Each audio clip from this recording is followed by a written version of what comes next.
वर्षांनी पुन्हा सुरू होणार आहे। खारेगाव टोल नाका सुरू करण्याला मनसे आणि पवार गटाचा विरोध आहे। खारेगाव टोल नाक्यावर 9 वर्षांनंतर पुन्हा टोल वसुली सुरू केली जाणार। तुम्ही जेवढे रस्ते बनवताय त्या प्रत्येक रस्त्याला जर टोल लावणार असाल तर मग टॅक्स मध्ये येणाऱ्या पैशाचं तुम्ही काय करणार आहात? तुम्ही सगळे मोठे मोठे टोल उभे करता आणि त्यातनं लोकांकडनं फक्त पैसे ओरबटण्याचं काम करतात।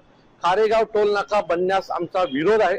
जर खारेगाव टोल नाका जर पुन्हा बनवण्यात आला तर जे मागच्या टोल नाक्याचं झालं तेच खारेगाव टोल नाक्याचा पुन्हा होईल। तुम्ही सतत लोकांवर टोल टॅक्स याच्या रूपाने वसुली करू शकत नाही। एज ए थानेदार कलवा मुमरा दीवा हम उस टोल को एक्सेप्ट नहीं करेंगे। हम सबका विरोध है थानेदार होने के नाते।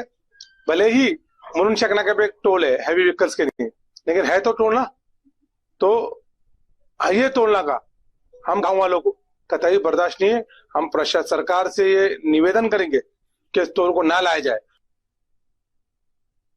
नाशिक पुढे जो माणूस समृद्धी महामार्गाला जाईल त्याच्याकडून टोल घेतला तरी हरकत नाही, पण जो माणूस ठाणे भिवंडी मुरबाड कल्याण शहापूर कसारा ह्या पट्ट्यात जाणार असेल किंवा वाड्याला जाणार असेल तर त्यांनी टोल का द्यावा?